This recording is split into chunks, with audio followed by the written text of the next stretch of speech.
Again, 4 p.m. we get done here. Drake May, front and center. And speaking of front and center, the guy with the best shoe game in all of college football. Head coach of the Tar Heels.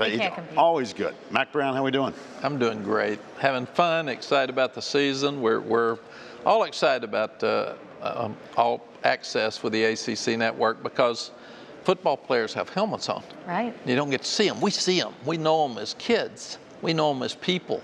And they're so special. This gives our fans and football fans an opportunity to see who these guys really are. You know, last year, first week in August, you know, we're there on the camp tour, and I will never forget standing beside you at practice.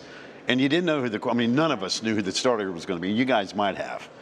And Drake May throws a pass. And I remember looking at you and went, effortless. And you looked at me like, mm-hmm. And it was just, little did we know, fast forward a month later, enough said. Do you remember the first time you saw him play? What was that like? Yeah, I got here after their season, so I had to see video of Myers Park when he was in high school. Right down the street. Yeah, but then when he got to the campus, it's smooth, it's easy, he runs so much better than people think. He gets that old gangly giraffe look, and then he goes, and he can take off. But the thing you don't know about him is he's got all the other intangibles. He anticipates well, he thinks, he doesn't make bad plays. The ball's usually where it's supposed to be, but he competes. And you got to be able to compete. If you're going to make it, and especially at that position, you've got to compete. You got to compete harder than any of the other kids because they watch you. And where I saw the difference is I watched him compete last summer. Yep. And he was winning all the drills. In fact, it bothered me some. I said, you defensive backs, this tall, skinny quarterback's out running you guys. They said, he got long legs. And I said, it doesn't matter what he's got. He's still winning. And the other day I was watching, he wasn't winning all the races. And I said, that's a good sign. You're still competing, but we got some faster guys. So that helps too. That is good news. And one thing I did like, just seeing the progression of him over the last year, when he was just walking by our set, he's loud, hey, how you doing? Just you can see the confidence he has now going into another year as the starter. I want to know what makes Drake May tick, though, because he's such a nice guy, it feels like, but you see him inside. What really gets him going? I just believe that mom and dad were athletes, and he's been raised like we all want to raise our kids. That there's this model somewhere, and I say, how did you get this done with all these kids? Then one wins a national championship in basketball, one wins a national championship in football, one's playing on the basketball team at Carolina now, and he was the little brother. So he's had to compete to get a chicken leg at dinner. Right. They were beating him up all over the place, and that's what he does. He competes in ping pong. When I'm walking in, he's fighting John Copenhaver, and they're mad at each other over a ping pong match, and I say, good. That's part of it. So I really believe you got to have the intangibles, you got to have the ability, but unless you compete at the highest level, then you're not going to be where he is, and that's what he does. Listen, it's easy to talk about your Heisman caliber quarterback and all the weapons, which we'll get to, but I want to go the other side. Gene Chizik's a friend. I'll just say that up front. He's won a national championship as a head coach at Auburn. The guy knows football. You've recruited at a crazy good level. When we see you guys in practice, guys coming off the bus, you're like, that's a dude, that's a four-star. It seems like you've got the pieces. The key now is tackle the man with the ball. Tell me why I should be bullish on North Carolina defense in 23. We're older. Where a lot of these great young recruits played before they were ready, and they'd play great or bad. They were inconsistent. We changed defenses after 3 years, and then you bring in a guy that's been out for 5 years that I love too, but he sat in these chairs for 5 years, and things changed. And things changed more offensively than they would have for a head coach. I had early signing day. He had a lot of different things. Right. And we got better as the season went on, as he got better. He's got another piece of the puzzle with Jason Jones that worked with Charlton Warren, our safeties coach. The secondary coach worked together, so there's more continuity back there. We bring in Ted Monachino to help as an analyst, and he's been the defensive coordinator of the Indianapolis Colts. He's been the defensive line coach all over the place. Got some of the best pass rushers in football history. So we're coaching better. We have more confidence. They're tired of hearing how bad they are. I do know, in being in the media, you have so many games that you have to cover. Sometimes you get a narrative and stick with it. And our narrative after App State's fourth quarter, where we gave out, and after the game with Notre Dame, where we just got whipped, people gave up on our defense. And then they started hearing it and getting better and better and better and better. So we're going to start out better than we finished. You have Cedric Gray here. He's one of your leaders. He's obviously a standout on defense.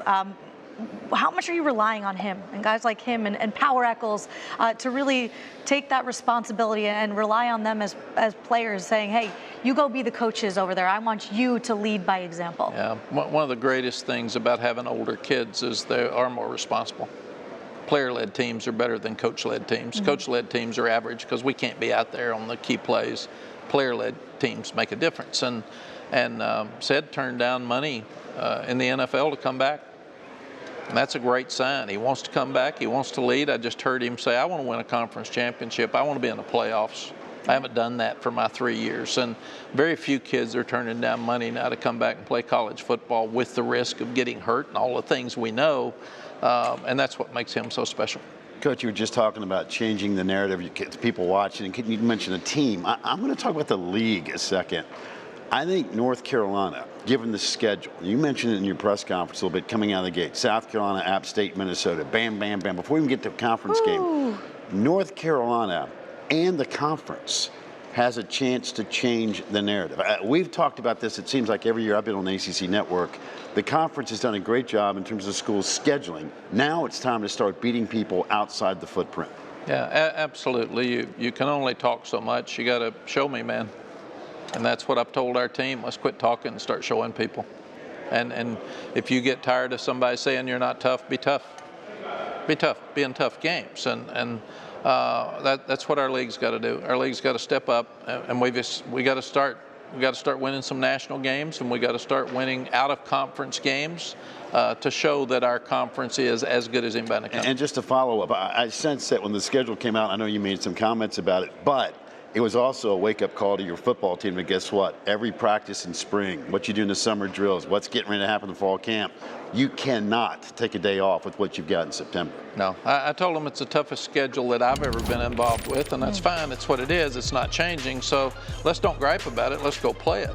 And it will not be mentioned after today again, because they know that we've got our hands full. Game day coming to South Carolina game's huge. Season tickets are sold out. I'm so excited. We're at a great place to take another step, and now we've just got to do it. All you can ask for is opportunity, right? Okay, you're having fun doing the all access during camp and all that good stuff. I know you get together for team activities. I saw something on social media that I thought was cool, and I wanted to ask you about it. Fine dining with Miss Sally. So what is this all about? I see Ruth Chris, which we all love. Ruth, we love a good steak. What is this about with your team? We do it with our seniors because they're getting ready to interview with NFL teams. They're getting ready to interview for jobs. They're getting ready to, they may sit down with their fiance's parents for the first time, or girlfriend's parents, and have to eat. So they need to know how to eat. Which fork do you use? What are the proper etiquette? And Sally's always loved this night for the guys. And I've got a picture at home. She says, also, we've kind of lost the art of handwritten notes. We need to get back to that. She has a bucket full of handwritten notes at home because people aren't doing that anymore.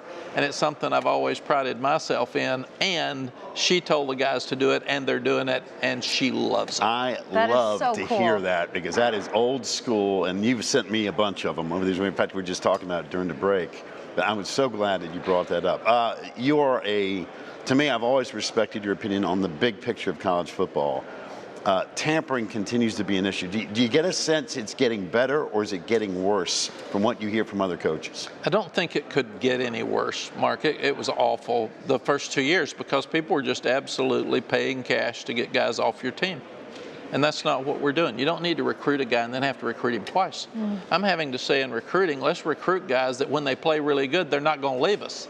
And that's a huge part of this. So we're not there, but I do think we're getting better. We're learning more about NIL. The kids are learning more. There's some great things. It's the best time to be a college athlete right now, and of all times.